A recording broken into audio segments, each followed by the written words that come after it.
Speaker Sprowls has made this a priority to get through this and make sure that we get through this together quickly and to make Florida the leader in the United States as to getting everyone back on track. Thank you.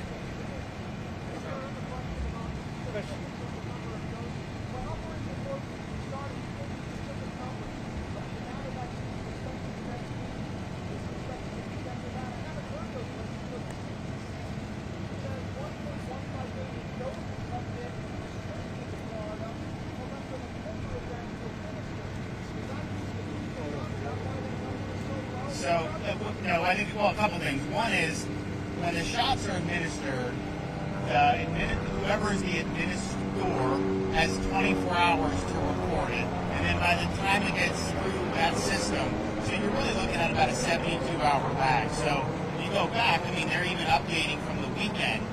So I think we're, probably, I would bet, well over 300,000. Now, we are starting to do booster shots. Those are not included in terms of, if we say 350,000 or whatever we do, if we do 40,000 today, let's say, that's only initial doses. That is not counting the booster shot for that. And we do still get the numbers. I think we'll probably get them towards the end of this week, and I'm happy to report. I am in negotiations, though, to get more than I think what we're looking at. We're looking at right now is what we're hearing. Again, this is like a system. It's there, then they finalize it. We're looking at about 250,000 next week, split almost evenly between Pfizer and Moderna. As you know, that's more than we got in week 1 when we got 180,000 Pfizer. That's less than what we got in week 2. And so what I've talked to both the White House and Secretary Azar, and I just said, because we have this stuff, we're seeing how it's getting out the door. We're seeing where the shots are going in arms. And I have enough people telling me they can do more. We want them to do more. And so we've asked for more. And I think you're going to start to see that really pop the scale very soon. Governor, a question for you, Governor. And then they also get the booster. So if I tell you that we had 300,000 new doses, when I say that, I mean just the initial dose. I'm not counting the boosters. So if I ask them for 250,000, that's not the boosters. Like we assume we're going to get the boosters anyways.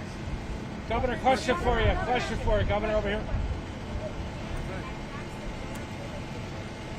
Right.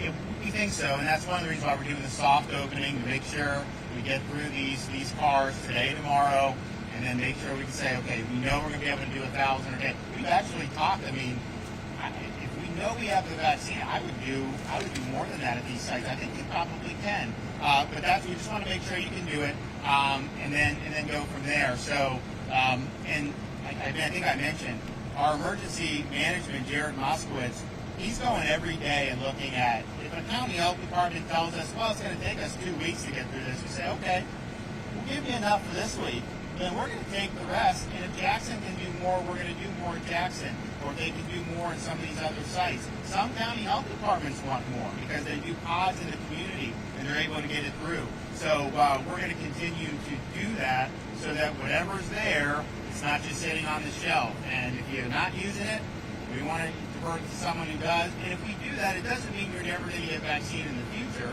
It just means let's get it out the door, let's get the shots in the arms. And I think that you'll start to see that being apparent too as more flows to Jackson. Orlando Health asked for a lot more than what they're doing thousands a day. So we're going to work with that. The Sacred Heart Pensacola, basically, they needed more. So they had one of their sister hospitals in another part of the state send some, and we said we'll be there to backstop you. So yeah, I think they've done a really good job with that, and that's just what we're going to keep doing. But the hospitals are now really getting in a groove. They're working in the communities, and so like what we did in Pensacola, what you're doing here, between county health, emergency management, and the hospital system, you're going to start to see a lot of this stuff over the coming days, and I think that's going to be really exciting for a lot of people. Governor, question for you.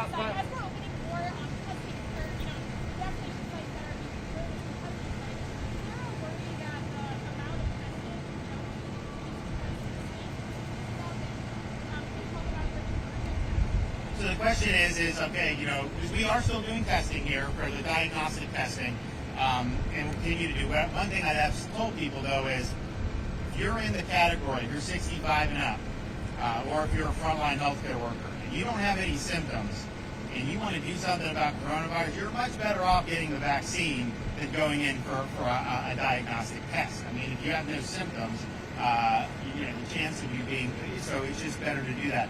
So it's going to remain open, but we also have the ability to provide free of charge these rapid tests.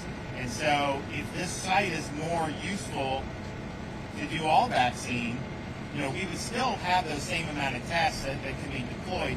We'd have to figure out who would want to do that or how you would do it. You know, there's county, city, some want tests. Some are only focused on vaccine. And so it just depends on how that shakes out. But there's an abundance of these rapid tests that I think we're going to continue to get, you know, for the next couple of months. And so we obviously want people to be able to. So you're just for clarification, you're saying we don't know exactly when or if this place will be fully converted to vaccinations only. We haven't made that decision yet. That's right. I mean, you know, we thought to just abruptly stop, even though there's a lot of other places to test. You know, we thought that, you know, some people are used to going here, so we want to keep it going for the time being. And maybe we decide to just always keep it going. And so we're going to make those decisions based on what the most efficient use of resources is. Governor, question for you, Governor. I want to know how these folks ended up in line here this morning. And you had so many people like Jackson and other places who were told to go home because they ran out of supplies. It was just a combination of reaching out to senior community, saying we're going to do a demonstration project. Are you interested? There's a lot of retired fire and police that have come through, and it was just basically let's get it through, let's see what happens, and they just worked on it. I think on that community level. Yes, sir. Yeah, question for you, Governor. How do people make appointments in the future? So the appointments. Hold on. I'll do him, then I'll do you. So on the appointments, we're going to announce that. We just want to make sure with the soft opening that this goes good today and tomorrow, and then we're going to announce the number of slots and then how to sign up. So that will happen. Just be patient. We just don't want to sign people up and then, you know, not be able to deliver the vaccine. So that's going to happen relatively soon. And then our hope is at that point, you know, if people like it and it's doing good, we're just going to keep it going.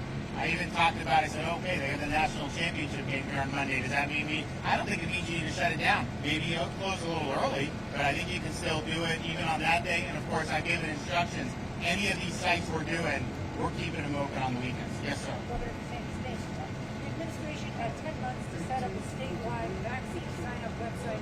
You're doing so right now. Why didn't you do it before? Well, no, we first of all, it's not all through the state. I mean, that's I think what people don't understand. For us to direct every dose that goes for hospitals and all that would be a total Charlie Foxtrot. Okay, let me tell you, it would not work well. So, you know, Carlos Magoya Jackson, he's going to be able to manage his appointments and do that in his system better. So having one centralized thing and then dictating the hospitals would not have been effective. And so we always viewed this from the very beginning as, okay, what existing infrastructure do we have in the state? These are the best that we have in this. Let's obviously harness that. They all want to be involved in this. I mean, no one's walking away from it. And so you do that. But I think if you're going to go get a shot at Jackson, you want to make the appointment with Jackson. You don't want to make it with a government agency and then have that be passed on to Jackson. So I think that's a better way to go. And look, a lot of this was, you know, we got the 180, then we got more, and then now we're kind of, you know, a little less than where we were. So we want to make sure that the vaccine's there to be able to administer. But I think you're going to see that that's something that is happening. I was really impressed with the pace I saw at Jackson in terms of the shots. I was very impressed with Orlando Health. And then this morning up in Pensacola, I mean, man, people were so excited to be able to get these shots. And so they had the mask on, but as I said, the smiles were under the mask. I mean, people really appreciate it. And it just shows you that the decision to put our seniors first was the right decision. Thanks, everybody. Governor, can you please Mayor Cava, I got a question for you, Mayor. Mayor. Hi, Mayor Cava. Hi, Mayor. Thanks for talking to us. Will your office be announcing the opening of other sites? What about the State Department of Health in Miami-Dade? Because In Broward, they've been rolled out for a week. Right. But we're not hearing a plan, Mayor. Right, on the, so there's going to be a plan this afternoon. Stay tuned. Oh, the State Department Health and Dade. Okay. There's going to be a plan about other places for where there will be vaccines. Will that be the State Department of Health, Mayor? That will, yes, we're working with the Department of Health, we're working with the hospitals, and we have a joint plan, and we'll be rolling out some information later. Mayor Cava, can I ask you? Yes. Can you tell us in Spanish? Tell us in Spanish about how started operating today in Spanish. Voy a tratar. Bueno, aquí estamos como un piloto con las personas que vienen para su vacuna y van a ver cómo sale y la cantidad de personas que pueden ser servidos aquí y durante unos cuantos días, 2, 3 días, no sé exactamente, van a anunciar la cantidad y cómo participar. ¿Cómo fueron escogidos esas personas? Todos son elegibles, yo no sé exactamente cómo salían ellos. Pero yo hablé, por ejemplo, con 2 bomberos retirados que estaban en un campo. The governor left. I don't know if you could potentially answer this or address this, but there are issues with folks coming in from out of state, potentially signing up and getting appointments for vaccines in our county, whereas other people in our county cannot. Right. Any way to address that issue or prioritize So folks who live here? identification is required, and the governor has not, he's basically said that if you live here and you come, you can get it. But what if you don't? Thank you.